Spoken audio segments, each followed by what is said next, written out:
Hello po sa inyong lahat mga ka-crypto. Ako po si Pinoy Crypto Trader at sa video na ito ay atin pong pag-uusapan ang tungkol dito kay Pepe. Kung saan ang sabi po rito ay Pepe meme coin futures launch on Coinbase. Price climbs by 5%. Kaya yan. Ang Coinbase ay magkakaroon po ng launching ng Pepe dito kay Pepe sa kanilang futures trading platform. Kaya yan, magiging available po yan. Para po yan sa mga yung mga traders na nagbubukas ng mga buy, ng mga long at saka short positions. Yan, ito po yung pwede po tayong kumita kung bumabagsak ang market price ni Pepe. At pwede na rin po tayong kumita kung pag tumataas ang presyo nito. At syempre, ito po ay nakabase sa ating spekulasyon. Kung tama po yung ating naging spekulasyon, ay kikita po talaga tayo rito. Kung sa tingin natin ay sa hinaharap ay tataas ang presyo ni Pepe, ay ang gagawin natin ay magbubukas po tayo ng long entry position. Ngayon, kung pagtingin naman po natin ay hindi ito aakyat, kung saan ay babagsak po ito, ay ang gagawin natin ay magbubukas naman po tayo ng short entry position. Pero ito po ang risk. Kung pag sa tingin natin, sabihin natin ay sa tingin natin ay si Pepe ay tataas sa hinaharap, tapos nagbukas tayo ng long entry position. Pero ang nangyari ay bumagsak po pala ito, ay dyan po tayo matatalo. Kaya yan po ang risk pagdating sa pag-futures trading or derivatives. Kaya ayan, ang balita po na ito ay nagsasabi na itong si Pepe dito kay Coinbase ay available na para sa mga nag-futures trading dyan. At ito po ay nagdulot ng pag-angat sa kanyang presyo na 5%. Ayan, kasi at least magkakaroon po siya ng exposure sa mga future traders. At dahil dyan ay yan po yung nagdulot sa kanyang pag-angat na 5%. At ayan, bago po tayo magpatuloy ay nais ko lamang po munang bigyang linaw ang aking disclaimer kung saan ang nilalaman po ng video na ito ay hindi po ito isang financial advice. For education and information purposes lamang po ang layunin nito. Maliban po dito ay nais ko na rin pong magbigay babala na wala pong kahit anumang group chat ang Pinoy Crypto Trader. At ayan, sabi rito ay Coinbase International, the global branch of a well-established cryptocurrency exchange, has added Pepe perpetual futures. Kaya yan, ang isa pong kilalang global exchange, isang global crypto exchange ang nagdagdag dito kay Pepe sa kanyang perpetual futures na trading platform. At yan po ay walang iba kundi ang Coinbase International. Scheduled to be put into service on April 18th, this upgrade is an important step in the platform's development. Kaya yan. Sa ngayon ay wala pa. Isa lamang po itong announcement. Yan na kanilang idadagdag itong si Pepe sa kanilang perpetual futures trading platform. At sapagkat ito po ay naka-schedule pa sa April 18. Ngayon po ay April 12, kaya ilang araw pa ang kailangan nating hintayin bago siya magiging available dito sa perpetual futures ni Coinbase International. At sabi rito ay isa daw po itong napakahalagang hakbang para sa development ng platform ni perpetual platform ni Coinbase. The announcement has positively impacted the trading value of Pepe, a popular meme coin. Ayan, nagkaroon daw po ng positibong impact sa presyo ni Pepe.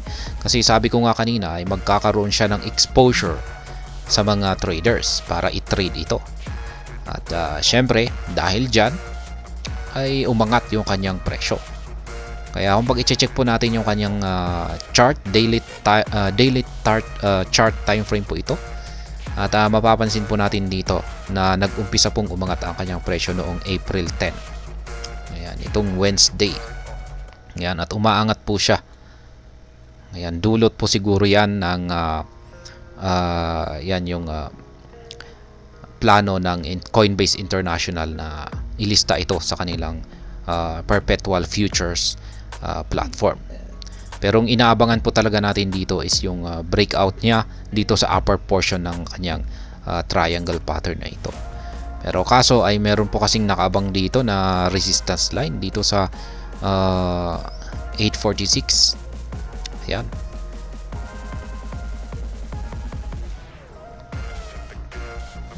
Kaya umangat po siya ng higit 4%. Ayan, at mukhang yan nga yung nagdulot sa pag-angat ni Pepe dito nitong mga nakalipas na araw. Pepe coin reaches $3.1 billion market cap. Ayan. Pepe, which was launched in April 2023, sits at the 4th position among all meme coins by market cap. Check po natin dito kay CoinMarketCap. Ayan, ito po yung rankings ng mga meme coin. Siyempre, yung nangunguna rito ay si Dogecoin, pumapangalawa si Shiba Inu, at pangatlo po ay si Dogwifhat. Pang-apat na po ngayon itong si Pepe, pang-lima itong si Fluky Ino, at pang-anim itong si Bonk. Dati pong nandito sa pwesto, yan, sa ikatlong pwesto na ito ay itong si Pepe. Ayan, ngayon ay hinigitan po siya ni Dogwifhat, kaya napunta po siya sa pang-apat na pwesto itong si Pepe. Ngayon ay meron po siyang market cap na $3.1 billion. Ayan, hindi naman po gaanong nalalayo dito kay Dogwifhat. Ayan. Kaya posible pa rin na talagang matindi pa rin yung kanilang labanan sa pwesto rito. The coin employs the name Pepe the Frog, which is a character in a web comic widely adopted and known. Ayan, galing po ang pangalan ni Pepe. Ayan, ito po ay hango sa isang cartoon character or web comic na si Pepe the Frog. Ayan, diyan po galing yung kanyang pangalan. As a result, its author, Matt Fury, finds himself in the middle of controversies and all the unpleasantness that comes with it. Ayan, dahil dyan ay nagresulta daw po ito sa author na si Matt Fury, kung saan ay siya po ay may kinakaharap yan na maraming mga kontrobersiya at hindi magagandang bagay dahil dito kay Pepe. The Fury has taken legal steps to ensure a better picture and avoid the mishandling of the character. Ayan. Sabi naman po ng Fury ay yan, sila po ay gumawa ng legal na hakbang para masiguro na hindi po masira yung itong image ng character na si Pepe. Yan, ganyan po talaga yung mga yung mga meme coin ngayon. Talagang kinukuha po nila yung mga pangalan sa mga sikat na mga cartoon characters, mga sikat na mga celebrities or mga personalidad. Yan, meron pa nga tayong Biden na hango sa presidente ng bansang US ngayon na si Joe Biden. Meron din kay Donald Trump. Ayan. Meron din kay Ginoong Elon Musk. At ayan, marami pong mga nagsisilabasan at ganyan po talaga yung mga meme coin. Hango po sa mga sikat na pangalan ng mga tao, cartoon character, fictional characters. Yan, basta yung papatok sa maraming tao. There have been prior clashes such as Coinbase marking Pepe as a hate symbol. Ayan, meron palang hindi pagkakaunawaan ang Coinbase at saka si Pepe, kung saan ay tinuturing po ni Coinbase itong si Pepe na isang hate symbol. However, unlike before, the community is not worried about that. Ayan, pero mukhang ngayon ay pinalampas na po ito ni Coinbase, sapagkat mukhang tinatanggap na po niya ngayon itong si Pepe. Ayan, kasi hindi naman daw po siya nababahala ngayon. Kaya nga niya nagawang mag-launch ng futures or perpetual futures dito kay Pepe. They are busy with the latest listing, which is the next step of the ancient disagreement among the states. By listing on the exchange, the currency gains additional legitimacy and increases the trading volume. Kaya yan, busy daw po ang Coinbase yan, sa paglilista dito kay Pepe. At ito nga yung kagandahan rito ay yung kanyang listing sa exchange ni Coinbase, particular po sa kanyang perpetual futures, ay magpapataas po ito ng kanyang trading volume. Yung kanyang trading volume po ngayon ay nasa 754